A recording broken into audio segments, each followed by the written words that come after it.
स्वागत है आपका अपने YouTube चैनल आउटलाइन क्लासेस पर। मैं राजेश एक बार फिर लेकर आया हूँ आपका प्रैक्टिस सेट, जो कि आज है पैट का 7वां प्रैक्टिस सेट। कौन सा 7वां प्रैक्टिस सेट है? इससे पहले आपके 6 प्रैक्टिस सेट हो चुके हैं। अगर आप लोगों ने वो प्रैक्टिस सेट नहीं लगाए हैं तो वो लगा लीजिए। दोस्तों, जैसे कि पैट आप जानते हैं 20 से 25 लाख प्लस 25 प्लस फॉर्म डलेगा इसमें, और आपको इसमें स्कोर करना 80 से कम तो किसी कीमत पर होना ही। तो अगर 80 का, दूसरी चीज इसमें जो मेन पोर्शन है वो है आपका जीके का। 100 में से लगभग 60 से 70 क्वेश्चन आपके जीएस से आने वाले, है ना। तो आपको इसी में आपको ज्यादा स्कोर करना है, क्योंकि बाकी तो सब्जेक्ट नॉर्मल है। आपको जीएस का इसमें मेन रोल है, सबसे ज्यादा 60% 60 से 70% तो जीएस का रोल है, 60%। तो आपको इसके प्रैक्टिस सेट डेली लगाना है। डेली हमारा 8:30 बजे लाइव आते हैं हमारा प्रैक्टिस सेट पैट का, और 7:30 बजे यूपी पुलिस जीएस का आता है। तो जीएस के लिए तो पैट के लिए आपको दोनों ही प्रैक्टिस सेट लेने हैं, पुलिस का भी और ये भी, ठीक है। चाहे पुलिस की करो या पैट की, क्योंकि पैट भी जरूरी है और पुलिस की। जीएस तो आप जितना पढ़ लो इतना अच्छा है पैट के लिए, ठीक है। तो शुरू करते हैं आज का पहला प्रैक्टिस सेट, जो कि हमारा रहने वाला है 7वां प्रैक्टिस सेट, ठीक है। सॉरी, 7वां प्रैक्टिस सेट है। पहला क्वेश्चन शुरू करते हैं। तो पहला क्वेश्चन आपका, धर्म का आधारभूत बिंदु क्या है? आपको ये बताना है जैन धर्म का जो आधारभूत बिंदु है वो क्या है। कर्म, निष्ठा, अहिंसा या विराग? तो बताइए, कर्म, निष्ठा, अहिंसा या विराग है, बताइए। तो इसका सही आंसर होगा आपका सी ऑप्शन, इसका है अहिंसा। जैन धर्म के लोग अहिंसा को सबसे ज्यादा फॉलो करते हैं, ठीक है। इसी कारण जैन धर्म के लोग कृषक वर्ग स्वीकार नहीं करते, है ना। जो जैन धर्म के लोग हैं वो कृषि कार्य स्वीकार नहीं करते, क्योंकि इसमें जीव जंतुओं की, बड़े कीड़े मकोड़ों की मौत होती है। इसलिए जैनी जो लोग होते हैं वो कृषि करना पसंद नहीं करते, यही कारण है उनका। अगला क्वेश्चन देखेंगे। अगला क्वेश्चन है हमारा, युद्ध जिसमें भारत में मुस्लिम शक्ति की स्थापना हुई थी, वह युद्ध आपको बताना है जिसमें मुस्लिम शक्ति की स्थापना हो गई थी। तराइन का प्रथम युद्ध, पानीपत का प्रथम युद्ध, तराइन का द्वितीय युद्ध या पानीपत का तृतीय युद्ध, बताइए। तो दूसरे का आपका है सी ऑप्शन, जो कि तराइन का द्वितीय युद्ध है। अगर मैं पूछूं आपसे तराइन का द्वितीय युद्ध हुआ कब था, तो 1192 में हुआ था। कब हुआ था? 1192 में हुआ था, मोहम्मद गोरी और पृथ्वीराज के बीच। इसमें मोहम्मद गोरी ने पृथ्वीराज को हरा दिया था। इसी युद्ध में मुस्लिम समाज की स्थापना हो गई थी।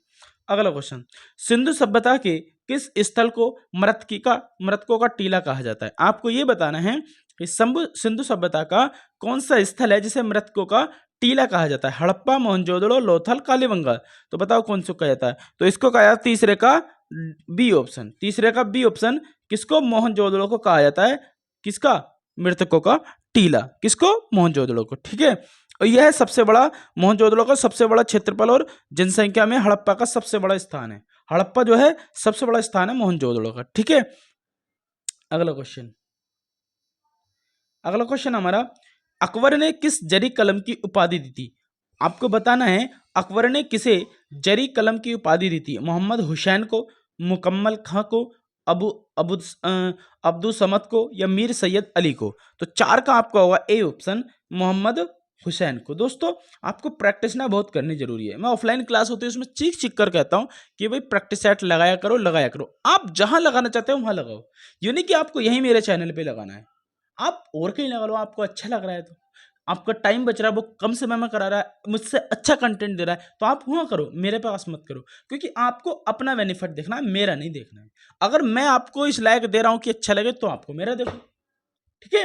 मैं क्लास में चिक चिक कर कहता हूँ प्रैक्टिस सेट लगाओ, प्रैक्टिस सेट लगाओ, नहीं लगाते, क्योंकि आदमी को जब तक टक्कर ना लगे ना अकल नहीं आती है। माँ बाप का सपना है, कोई मामूली चीज थोड़ी ना है पूरा करना तुम्हारा, है ना।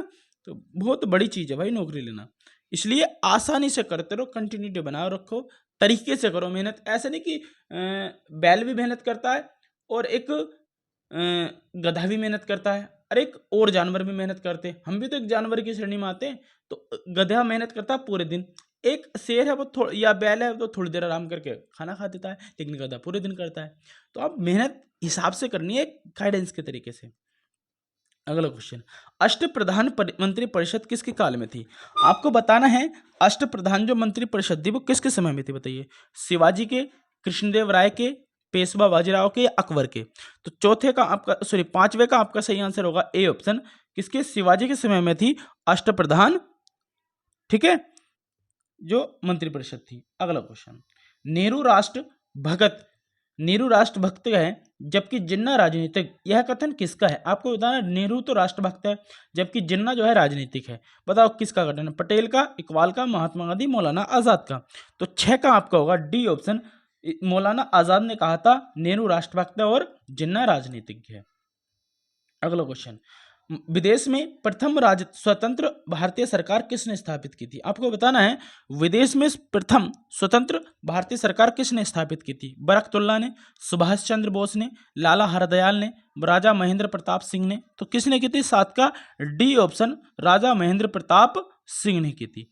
अगला क्वेश्चन, स्वायत्त शासन का जनक किसे कहा जाता है? लॉर्ड डलहौजी को, लॉर्ड वेंटिक को, लॉर्ड रिपन को, लॉर्ड कर्जन को। तो किसको कहा जाता है? 8 का सी ऑप्शन, लॉर्ड रिपन को कहा जाता है, जिसको हम डॉग रिपन कहते हैं, स्वायत्त शासन का जनक। अगला क्वेश्चन, स्वतंत्रता पूर्व भारत में निम्नलिखित में से किसने केंद्रीय विधानसभा में स्वराज दल का समर्थन किया था? आपको बताना है कि किसने स्वराज दल का समर्थन किया था। एम ए जिन्ना ने, मौलाना आजाद ने, जवाहरलाल नेहरू ने, राजेंद्र प्रसाद ने। तो 9 का ए ऑप्शन, एम ए जिन्ना ने किया था। अगला क्वेश्चन, पंजाब के विलय के पश्चात पंजाब पर शासन करने के लिए कौन बनाए गए परिषद का सदस्य नहीं था? John Lawrence, Henry Lawrence Marshall या एच एम इलियट। तो 10 का आपका होगा D option, H M Elliot नहीं था। अगला क्वेश्चन, रणजीत सागर बांध अवस्थित है। आपको बताना है रणजीत सागर जो बांध है वो कहाँ है? ब्यास नदी पर, चिनाब नदी पर, झेलम नदी पर या रावी नदी पर। तो 11 का होगा आपका डी ऑप्शन, रावी नदी पर स्थित है। अगला क्वेश्चन, भारत की राजनीति प्रोटो ऑस्ट्रेलियाड जाति का है। आपको बताना भारत की जो जनजाति जो है प्रोटो ऑस्ट्रेलियाड जाति का है, कौन सी है? खासी, थारू, लेपचा, संताल। तो 12 का आपका सही आंसर होगा डी ऑप्शन, संथाल जो जाति है वो प्रोटो ऑस्ट्रेलियाड से है। अगला क्वेश्चन, भारत का प्रथम अंटार्कटिक अभियान का नेतृत्व किया। आपको यह बताना है कि भारत का प्रथम अंटार्कटिका जो अभियान का नेतृत्व किया था वो किसने किया था? एम के नेथन ने किया था, डॉक्टर एस जेड कासिम ने किया था, एम के कॉल ने किया था, अरविंद ने किया था। बताइए। तो 13 का आपका होगा B option, doctor S Z Qasim ने किया था प्रथम अंटार्कटिका अभियान का नेतृत्व। अगला क्वेश्चन, अधिकांश भारतीय जनजातियों का संबंध किस समूह से है? कॉकेसाइड से, निग्रोसाइड से, ऑस्ट्रेलियाइड से या मंगोयाइड से। बताइए। तो 14 का आपका होगा सी ऑप्शन, ऑस्ट्रेलियाइड से अधिकतर जातियों का संबंध है, जनजातियों का। अगला क्वेश्चन, भारत का सबसे महत्वपूर्ण खनिज युक्त रॉक तंत्र है। आपको बताना है भारत का सबसे महत्वपूर्ण खनिज युक्त रॉक तंत्र है कुड़प्पा तंत्र, धारवाड़ तंत्र, गोंडवाना तंत्र, विंध्य तंत्र। बताइए। 15 का होगा आपका बी ऑप्शन, धारवाड़ तंत्र है। अगला क्वेश्चन, स्वर्ण जयंती ग्राम स्वरोजगार योजना प्रारंभ हुई थी। आपको बताना है स्वर्ण जयंती ग्राम स्वरोजगार योजना कब शुरू हुई थी? 1995, 1997, 99 या 2001। तो 16 का आपको होगा सी ऑप्शन, 1999 में। अगला क्वेश्चन, भारत सरकार के बजट के कुल घाटे में किस घाटे का सबसे अधिक योगदान है? प्राथमिक घाटा, राजकोषीय घाटा, राजस्व घाटा या आय व्यय का घाटा। तो 17 का आपको होगा बी ऑप्शन, राजकोषीय घाटे का सर्वाधिक योगदान है। अगला क्वेश्चन, G15 क्या है? G15 क्या है? विकसित देशों का समूह, विकासशील देशों का समूह या यूरोपीय देशों का संगठन या एशियाई देशों का संगठन। बताइए। तो G15 क्या है? 18 का सही आंसर होगा बी ऑप्शन, विकासशील देशों का समूह है। हमारा देश जो है विकासशील है, इसी में सब 15 देश हैं विकासशील। अगला क्वेश्चन, भारत में आर्थिक उदारीकरण का करने का श्रेय किसको प्राप्त है? आपको बताना है भारत में आर्थिक उदारीकरण का श्रेय किसे प्राप्त है? मनमोहन सिंह को, पीवी नरसिम्हा राव को, रघुराम राजन को, सुब्बा राव को। तो 19 का सही आंसर होगा आपका B option, PV Narasimha Rao को। अगला क्वेश्चन, वनों के संरक्षण एवं संवर्धन को क्या कहा जाता है? आपको यह बताना है कि वनों का संरक्षण और संवर्धन किसे कहते हैं या उसकी जो प्रणाली है उसको क्या कहते हैं। तो ये आंसर है, ये क्वेश्चन है आपका होमवर्क, इसका आपको कमेंट बॉक्स में जरूर आंसर देना है। किसका वनों का संरक्षण एवं संवर्धन किसे कहा जाता है? सिल्वीकल्चर, सेरिकल्चर, विटिकल्चर या फिर पीसीकल्चर। तो ये आपको क्या करना है, कमेंट बॉक्स में आंसर जरूर देना है। ठीक है। अगला क्वेश्चन, लोकसभा के इतिहास में औपचारिक रूप से प्रस्तुत पहला अविश्वास प्रस्ताव जिसे विचार के लिए स्वीकार किया गया था, किसके द्वारा प्रस्तुत किया गया था? राम मनोहर लोहिया, मीनू मसानी, जेके जीबी कृपलानी या रेणुका चौधरी। तो 21 का आपका होगा बी ऑप्शन, मीनू मसानी। लोकसभा के इतिहास में औपचारिक रूप से पहला अविश्वास प्रस्ताव था जिसे किससे स्वीकार किया गया था? मीनू मसानी के द्वारा। अगला क्वेश्चन, अभी तक राष्ट्रीय आपातकाल कितनी बार घोषित किया गया है बताइए। राष्ट्रीय आपातकाल 1 बार, 2 बार, 3 बार, 4 बार। तो 22 का आपका होगा सी ऑप्शन, अभी तक 3 बार राष्ट्रीय आपातकाल लग चुका है। अगला क्वेश्चन, लोकतांत्रिक विकेंद्रीकरण का सुझाव दिया था। आपको बताना है लोकतांत्रिक जो विकेंद्रीकरण है उसका सुझाव किसने दिया था। जयप्रकाश नारायण द्वारा, महात्मा गांधी के द्वारा, विनोबा भावे के द्वारा या बलवंत राय मेहता के द्वारा। तो 23 का आपका सही आंसर होगा क्या, डी ऑप्शन, बलवंत राय मेहता के द्वारा दिया गया था लोकतांत्रिक विकेंद्रीकरण का सुझाव। किसके द्वारा, बलवंत राय मेहता के द्वारा। ठीक है, अगला क्वेश्चन देखेंगे संसदीय। अगला क्वेश्चन है हमारा, संसदीय व्यवहार में शून्यकाल भारत में कब से शुरू हुआ। आपको बताना है शून्यकाल कब से भारत में शुरू हुआ, 1952 से, 1962 से, 1972 से या 1982 से। तो 24 का आपका सही आंसर होगा बी ऑप्शन, कब से, 1962 से शुरू गया है शून्यकाल। कब से शुरू हुआ है ये, 1962 से शुरू हुआ है। दोस्तों शून्यकाल होता क्या है बताइए। तो शून्यकाल जो होता है संसद के दोनों सदनों में प्रश्नकाल के ठीक बाद का समय शून्यकाल कहलाता है। किसके काल का, प्रश्नकाल जब हो जाता है उसके बाद का जो समय होता है शून्यकाल कहलाता है। ये 12 बजे से प्रारंभ होता है और 1 बजे तक चलता है। दिन में 12 से 1 बजे तक का होता है। जो दोस्तों जो मैं अदर फैक्ट बताता हूँ ना उसको बहुत ध्यान से लिखा करो, हो सके तो नोट करा करो उसको। तो ये शून्यकाल प्रश्नकाल से पहले और 12 बजे से 1 के बीच होता है। और ये शून्यकाल हमारी भारत की ही देन है।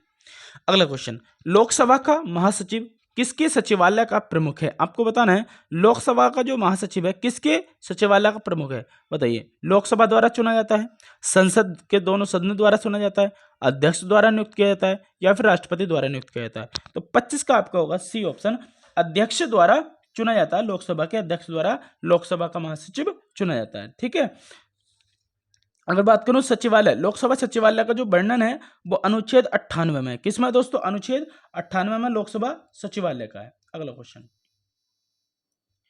यदि किसी तार की त्रिज्या आदि कर दी जाए तो उसका प्रतिरोध हो जाएगा। आपको बता जीएस की क्वेश्चन है, साइंस का, भौतिक बताइए।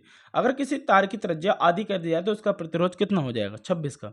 26 को आपका सी ऑप्शन 1/4 रह जाएगा। कितना रह जाएगा दोस्तों, 1/4 रह जाएगा। ठीक है, अगला क्वेश्चन, कार्नेलाइट किसका अयस्क है। आपको बताना है जो कार्नेलाइट है वो किसका अयस्क है, मैग्नीशियम का, जिंक का, सोडियम का, कैल्शियम का बताइए। तो 27 का आपका होगा ए ऑप्शन, मैग्नीशियम का अयस्क है कौन सा, कार्नेलाइट। किसका, मैग्नीशियम का। ठीक है, अगर मैं बात करूं पौधों को जो हरा रंग होता है वो देने वाला क्या होता है, क्लोरोफिल होता है। उसमें क्लोरोफिल में भी क्या होता है, मैग्नीशियम होता है। जो आपने देखा होगा पेड़ पौधे हमारे हरे होते हैं उसमें क्लोरोफिल के कारण होता है, लेकिन क्लोरोफिल में भी क्या होता है, मैग्नीशियम होता है। ठीक है, तो आगे याद रखेंगे इसको।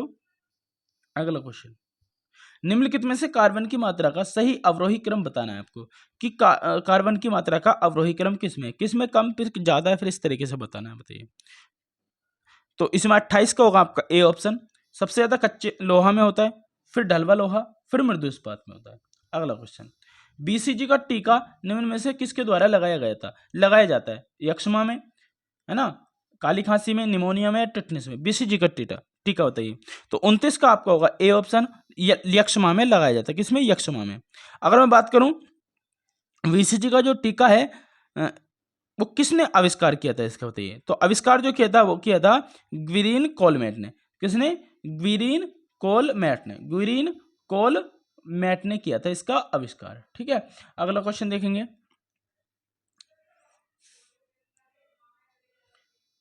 अगला क्वेश्चन, मियादी बुखार निम्न में से या मियादी बुखार शरीर के कौन मुख्य रूप से प्रभावित होने वाला अंग है। जो मियादी बुखार होता है जिसको हम कहते हैं छोटा टाइफाइड जिसको कहते हैं, वो उससे कौन सा अंग प्रभावित होता है, फेफड़े, तिल्ली, यकृत या आंतें। तो 30 का आपका होगा डी ऑप्शन, तिल्ली होता है। कौन सा होता है, तिल्ली होता है। ठीक है, अगला देखेंगे जरा। अरे ये होता किस वायरस के कारण, तो साइमोनेला टाइफी नामक जीवाणु के कारण होता है, वायरस नहीं, जीवाणु के कारण। कौन सा, साइमोनेला जीवाणु के कारण। अगला क्वेश्चन, विनय पत्रिका की भाषा है। आपको बताना जो विनय पत्रिका पुस्तक है उसकी भाषा क्या है, अवधी, कन्नौजी, ब्रज या ब्रज बोली बताइए। तो 36 का आपका सही आंसर होगा सी ऑप्शन, इसका है ब्रज भाषा में लिखी गई है विनय पत्रिका। वैसे विनय पत्रिका और वैसे ब्रज भाषा, ऐसे याद रख लेंगे। अगला क्वेश्चन, हिंदी में लिंग कितने प्रकार के होते हैं, 2, 4, 3 या इनमें से कोई नहीं। तो 37 का आपको होगा ए ऑप्शन, हिंदी में जो लिंग होते हैं 2 होते हैं, स्त्रीलिंग और पुल्लिंग। अगर हम संस्कृत की बात करें तो एक उसमें तीसरा ही मान लेते हैं व्हेलिंग। अगला क्वेश्चन, निम्नलिखित में से शुद्ध शब्द कौन सा है? आपको बताना शुद्ध कौन सा है इसमें, पहला, दूसरा या तीसरा या चौथा, बताइए। तो 38 का होगा आपका, 38 का क्या होगा? बी ऑप्शन, अतिशयोक्ति। दोस्तों इसको अतिशयोक्ति मत बोला करो, अगर आपने इसका उच्चारण सही कर लिया ना तो आपकी वर्तनी भी शुद्ध हो जाएगी। क्यों? जैसे कि इसको हम बोल देते हैं अतिशयोक्ति, अतिशयोक्ति थोड़ी नहीं होता ये होता है अतिशयोक्ति। क्या होता है ये? अतिशयोक्ति। अगला क्वेश्चन, संधि कुल कितने भेद होते हैं? संधि के कुल कितने भेद होते हैं? 3, 2, 4, 5। तो आपको पता है संधि 3 प्रकार की होती है, स्वर संधि, व्यंजन संधि और विसर्ग संधि। लेकिन स्वर संधि के कितने उपभेद होते हैं? उसके 5 होते हैं। और संधि के कुल भेद कितने होते हैं? वो 3 होते हैं। अगला क्वेश्चन, लंगोटी में फाक खेलना मुहावरे का सही अर्थ आपको बताना है। पहलवानी करना, व्यायाम करना, ब्रह्मचारी होना, दरिद्र में आनंदता या आनंद मनाना, बताइए। तो 40 का आपका सही आंसर होगा डी ऑप्शन, दरिद्रता में आनंद मनाना। मतलब गरीबी है और दरिद्र है फिर भी आनंद में रह रहा है, उसी कहते हैं लंगोटी में फाक खेलना। अगला question, 14 years with Abul Kalam, मतलब पुस्तक के लेखक कौन है? आपको लिखाना है कि 14 ईयर्स विद अबुल कलाम किसके इसके लेखक कौन है? जयराम रमेश, कैलाश सत्यार्थी, बराक ओबामा या शिवाथानु पिल्लई। तो 51 का आपका सही आंसर होगा क्या? 51 का होगा डी ऑप्शन, शिवाथानु पिल्लई। कौन सा होगा? शिवाथानु पिल्लई थे 14 ईयर्स विद अब्दुल कलाम। अगला क्वेश्चन, विश्व में सर्वश्रेष्ठ 500 सुपर कंप्यूटर की सूची में भारतीय सुपर कंप्यूटर है। आपको बताना विश्व के 500 सुपर कंप्यूटर हैं, उनमें भारत का कौन सा सुपर कंप्यूटर शामिल है? सैलेन, परम सिद्धि, मिहिर या बी और सी दोनों। तो 52 का आपका होगा डी ऑप्शन, बी और सी दोनों, परम सिद्धि भी शामिल है और मिहिर भी शामिल है। अगला क्वेश्चन, चर्चित फिल्म दिल बेचारा के निर्देशक कौन है? ये फेमस फिल्म थी इसलिए पूछ लेते हैं कभी कभी। तो 53 का आपको होगा क्या? C option, Mukesh Chhabra. अगला क्वेश्चन, आईपीएल में बैक टू बैक 2 शतक लगाने वाले पहले बल्लेबाज कौन है? मतलब लगातार 2 शतक लगाने वाले कौन है? केएल राहुल, वेन स्टॉक्स या शिखर धवन या फिर ईशान किशन, बताइए। तो 54 का आपका है सी ऑप्शन, शिखर धवन है। अगला क्वेश्चन, दोस्तों अगर देखो अगर क्लास आपको ये यूजफुल लग रही है और आपको इससे कुछ फायदा हो रहा है तो लाइक जरूर करके जाना है ना। एक बार लाइक कर दो यार, कुछ जाता है क्या इसमें, है ना? कुछ यार आपको सिर्फ 1 सेकंड भी नहीं लगने का टच करने में, तो प्लीज़ यार कर दीजिए। इसको जो देख रहा है प्लीज़ एक बार लाइक कर दीजिए और इसमें कमेंट जरूर करके जाना है। आपको जो क्वेश्चन मैंने पूछा वो बताना है और दूसरी चीज़ आपको ये बताना है कि क्लास कैसी लगी। अगर अच्छी क्लास लग रही है तो एक बार अच्छा प्यारा सा कमेंट करके जाना है, ठीक है? और अगर आपको क्लास सही नहीं लग रही, कुछ गलत है, तो आप मुझे सलाह भी दे सकते हैं और बुरा कमेंट भी कर सकते हैं कि सर हमें क्लास अच्छी नहीं लग रही है, ठीक है? लेकिन अगर आपको अच्छी लग रही है थोड़ी सी भी तो एक बार लाइक और एक अच्छा सा बटन, अच्छा सा कमेंट करके जाना है। हम सब यही चाहते हैं कि आपकी नौकरी जल्दी लगे, ठीक है? दिल से दुआ है कि आप जितने भी इस क्लास को देख रहे हैं जल्दी से नौकरी आपकी जल्दी से जल्दी लगे, क्योंकि आपकी नौकरी की आपसे ज़्यादा कहीं आपकी फैमिली को ज़रूरत है, ठीक है? इसलिए क्लास को लाइक और एक अच्छा सा कमेंट जरूर करके जाना। अगला क्वेश्चन, किस राज्य में स्थित कलिवेली आर्द्रभूमि को पक्षी अभयारण्य घोषित किया गया है? कलिवेली आर्द्रभूमि किस राज्य में, बताइए। तो 55 का आपका सही आंसर होगा क्या? 55 का होगा बी ऑप्शन, कहां पे है? तमिलनाडु में। कलिवेली कहां पे है? ये कलिवेली आपका कहां? तमिलनाडु में स्थित है।